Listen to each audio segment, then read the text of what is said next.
for giving the information. I put all the slides, but I'm not going to talk all about it. But you can download from my website, or I can send you by email to read all the other information or details, I mean. But I'm going to speak about what is really going on and what we are doing for all that as a holistic approach. And the treatment strategy has to be how on those kids, and what are my opinion about the new treatments.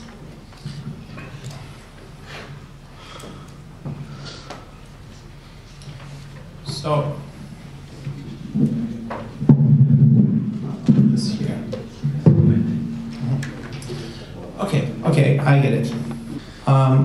There are many theories as to the cause of autism, such as abnormal cerebral blood flow to areas of the brain, like high fevers, birth trauma, brain injury, infections, reactions to vaccines, and lack of oxygen before, during, or after delivery. And autism is an increasing problem every year, as you've seen here, and it's much more in many countries, like 1 in 50 in the United States and 1 in 100 in my country. And predisposing factors for autism that we can talk about genetics, which are single nucleotide polymorphisms are common in the population, and 98 of these children with autism spectrum have polymorphisms in their MTHFR gene. So also, heavy metal burden is another problem in mom and patient, especially amalgams, fish consumption, environment, occupation of mother also important.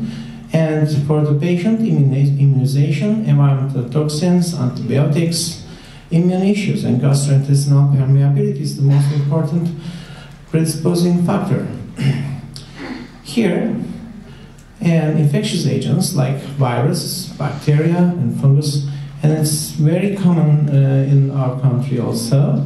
And cytomegalovirus and Epstein-Barr virus is also important, which are treated by the GcMaf, you know, and impaired detoxification is a result. And also heavy metal overload, oxidative stress, gastrointestinal dysfunction, immune system dysregulation. And finally, we are going to talk about leaky gut, because it's very important. It's a filter, it's like a filter that we get every vitamin, every mineral, every amino acid from there. If it is like this, it's okay, but if it is like this, its problem starts. So this can play a major role in food allergies and soy, gluten, and casein sensitivity. Oops. Causes for leaky gut and overuse of antibiotics, especially on last 30 years, steroids, poor diet, high in raffinated foods and sugars, especially in the last 50 years, nutritional deficiencies, incomplete digestion, and heightened exposure to environmental toxins, especially in the last 50 years, and stress. This is why our first step starts with diet in autism. I will not talk a lot about diet, but I would like to show you something here. Look at here the traditional diet, and look at here the modern diet. We used this diet for 5,000 years, but now we're using on the last 50 years just the opposite of what we ate before. Think your son is a car, and its engine use benzene. But now you're giving diesel oil to him, and what's going to be happen? And this, for major food components shown to play a part in autism, is gluten, casein, and soy. And mostly grandma knew the best. So if you don't know how to make a diet, you can ask your grandmother. Autistic do not have enough stomach enzymes, and that's normally break down the proteins from milk and wheat and other grains. This allows undigested food to travel through the stomach and into the intestines, where they are absorbed through a leaky gut. Okay, I will talk about the milk. Look at here. The milk has two proteins with casein A1 and casein A2. Human milk contains only 2% of casein A1, but goat, camel, and horse milk contains 5%. It's very close to human milk. But look at here, cow, buffalo, and sheep, 95%. It is very important for everyone, not only autistics, for everyone, not to consume cow and sheep milk and their products. It's not easy to digest for everyone. Soy, it's not as healthy as it is claimed to be. It can cause vitamin D deficiency, and everybody talk about vitamin D deficiency today, and indigestion, immune deficiency, even cancers. We recommend a trial for diet for 3-6 months to see what's happening. And main thing what we do is to clean up the diet, avoid sugar and refined starch, add high protein, high fiber diet, high good fats, blue foods, garlic, fermented foods, turmeric, maximize the antioxidants, and increase cruciferous veggies. Avoid sugar. Honey is the natural. Remove junk food and preservatives. Avoid extra toxins. Fried food is not good, but if you have to do some fried food, use butter or hazelnut oil. And if you want to decrease the problems after fried food, eat some yogurt with some garlic and green vegetables. Drink plenty of water. Limit intake of phenolics. Limit sources of copper. Cooking styles is also important. Food must be cooked slowly with their own water. And never microwave in plastics or styrofoam. And do not to consume frozen food products. Do not try to consume conserved food also. If they are homemade, you can use. Eliminate the seafood because sea are dirty. And we put fish oil instead of fish. Even from Atlantic, it's not safe. Frequency of the meals are also important. At the start of the diet, you must eat frequently because of the risk of hypoglycemia. Your insulin will be trained in 1 or 2 weeks, and eating 3 times will be okay. But for children, you have to start with 4 or 5 times in a day, and then you will slowly turn to 3-4 times a day. And add good fats, olive oil, the perfect oil, and you can also use coconut oil and flaxseed oil. Avoid hydrogenated and trans fats, like seed oils, or sunflower oil, cotton oil, corn oil, soy oil. Do not use them.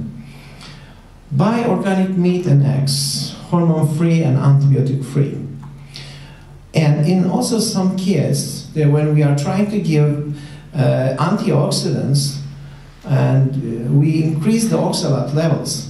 Oxalate is in small amounts or is normal to our cells, but if it is increased, it can cause apoptosis and necrosis. These are the high oxalate food, and you can find later from my slides.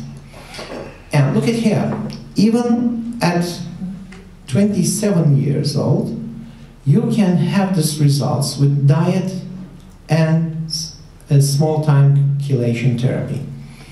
We decreased the heavy metals after 4 months, and he did 10 months diet. Look at his face. Oh, sorry. And he was looking space before. Now he's interested with some environment, and he was more better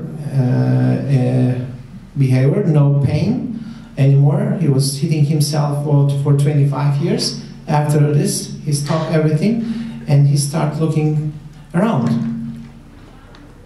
Okay, toxic heavy metals and their connection to autism is always taken by many speakers.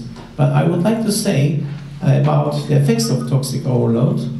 it's important for GcMaf therapy, and because they are immunotoxic, they are carcinogenic, they attack the organs, they displace enzyme cofactors, they increase the free radical activity, they destroy cell membranes.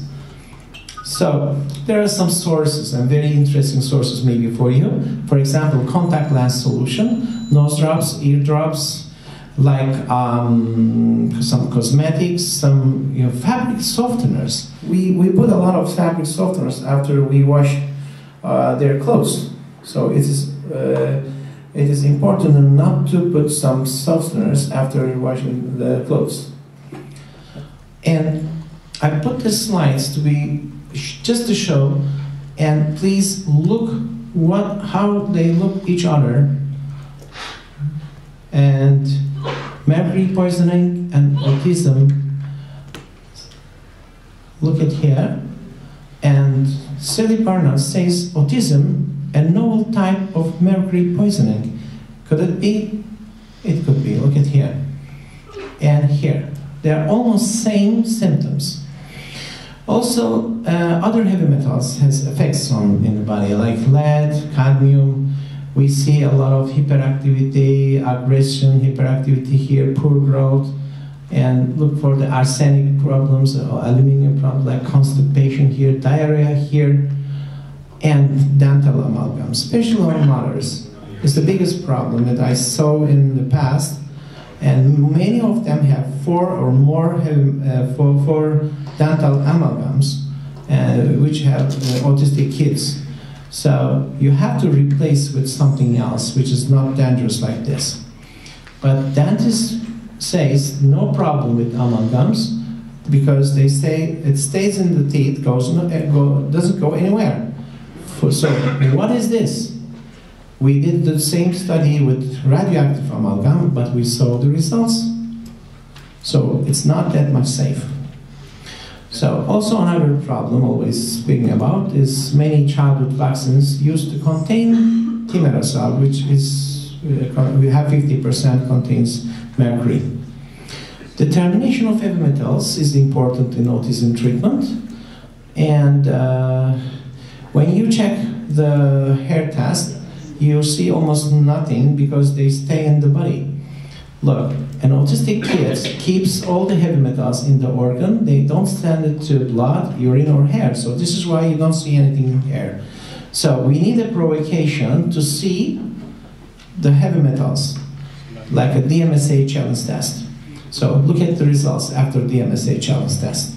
We can see all heavy metals, and like approximately we check here for 15, and look at here. You can think he's living like in a junk. Okay, every child for me with autism should do a DMSA challenge test in any time. And we show, because important, we show that in a conference which is hosted by the University of Cambridge, perfusion changes secondary to heavy metal intoxication detected by brain perfusion SPECT in children with autism. There was 683 patients. They all have elevated lead and some other, and they all had abnormal SPECT scans with normal MRI findings. This is the important part. MRI don't show the toxicity effect. Only SPECT scans can show this because it's a functional imaging study. Okay, cleaning the heavy metals is also important. We have some ways to clean. We can provocate the natural detox pathways, or we can do some chelation with some different chelators like DMSA, DMPS, calcium EDTA, ALA, and you can choose one of them. Or it's also proven that DMSA can detox the body from all these heavy metals. And autistic children also often show some deficiencies, like selenium, zinc, magnesium deficiencies. And you have to put back some minerals that they need, and so you have to clean the body at the same time. So DMSA does not affect iron, calcium, and magnesium, but the others you have to put back. So we can use transdermal way, oral way, rectal way, but in some cases we need IV chelation. Normally I don't recommend IV chelation because it really needs a well-experienced physician. So they are not very much in the world, and also mothers tries to do themselves. So this is why I always recommend orally or transdermally.